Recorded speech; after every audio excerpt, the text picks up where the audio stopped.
go through the front pages, though, firstly, at 6:36 with Nathaniel Ogunniyi, who is a political commentator. Thank you very much for joining us, Nathaniel. Let's start off with The Guardian. We were touching on this in the last hour, and, not even a hint, really. I think Rachel Reeves laying the groundwork for future tax rises. She's given an interview, hasn't she? Yeah, good morning, Henry. Morning. So she's talked to The Guardian following the debacle of her crying in the chamber at PMQs earlier this week. She's given an article to The Guardian as sort of her attempt to get back on the front foot and communicate some confidence, both to her colleagues in government, but also to the financial markets. We saw quite an adverse market reaction while she started weeping in the chamber, which I think was quite unhelpful for the country more broadly. But when you look at the comments she made in her interview, she talks a bit about the prospect of future tax rises and how she was unable to rule them out. And whilst you wouldn't expect a chancellor to write a budget in advance, I think the difficulty for Reeves here is that her credibility is clearly damaged because of the welfare U-turn that's expected to cost about $5 billion. There's been other U-turns now that we expect, including around the two-child benefit cap, which has led other newspapers and things like that. So I think it's a very difficult position for the Chancellor. Of course, the government have refused to rule out further tax rises, but in their manifesto, they said they wouldn't raise income tax, NI or VAT. Yes, and, I mean, she's actually probably come out the week stronger, in a way, in the sense that the markets obviously didn't look great when it looked like she was on her way out. Keir Starmer's now said she's going to be the Chancellor for many more years to come. So, whilst she had a personal situation, we're told, she's probably ended the week quite strongly. Yes, I suppose Keir Starmer did back her after he refused to do so in the chamber, but then did so the following day. The difficulty, I think, for Reeves is that Starmer is now onto his hat-trick of U-turns. You may know the Prime Minister's a football player, but he's now had 3 U-turns in quite a short period of time. And so the difficulty is it's not entirely clear if that backing actually means she will stay in office. So to be clear, he's U-turned recently on the winter fuel, he U-turned recently on the welfare payments, which was the decision earlier this week, and then on grooming gangs. So it does seem like the government could do with some overall strategic direction. And as I say, it's difficult to necessarily take the Prime Minister seriously when he says that. Boris Johnson has been giving advice to the Conservative Party. What's he been saying? This is the front page of the Telegraph.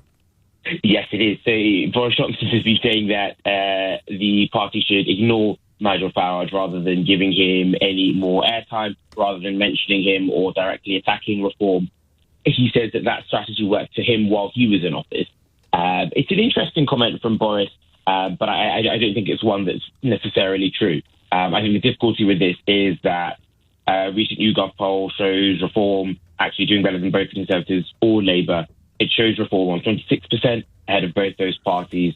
So I don't think you can ignore a party that is the most popular party in this country, according to some polls, right? And then you look at the recent local elections, how well they've done. You look at the victory that Reform had in the by-election held after Labour MP was sacked for punching a constituent and things like that. And you go, well, I don't think you can really ignore them, can you? Do you think the Conservative Party still listens to Boris Johnson?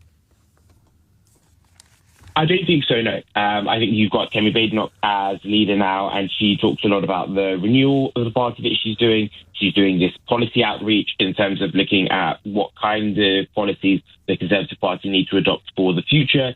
She's currently focused on that, and I think she's getting a good amount of member engagement. The party has led all other parties in terms of donations for the last 2 quarters running. So for the last bit of last year and the first bit of this year, the Tory party raised more than any other political party. So I think the momentum has clearly moved on. And I think you'll notice that Kemi's performance at PMQs has gotten a lot stronger. You look at the economic messaging coming out of Melstride, and it seems like the party's got some real momentum behind those currently in post rather than those who were formerly there. Well, we'll have to wait and see.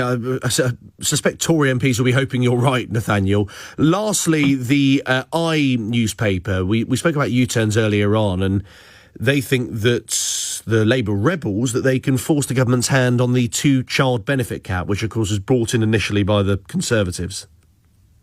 Yes. So the difficulty, I think, with a U-turn is once you show that you will go on some of your things, you get pressure to go on others. So we saw that Starmer sort of went for a U-turn on the winter fuel and on the welfare vote earlier this week.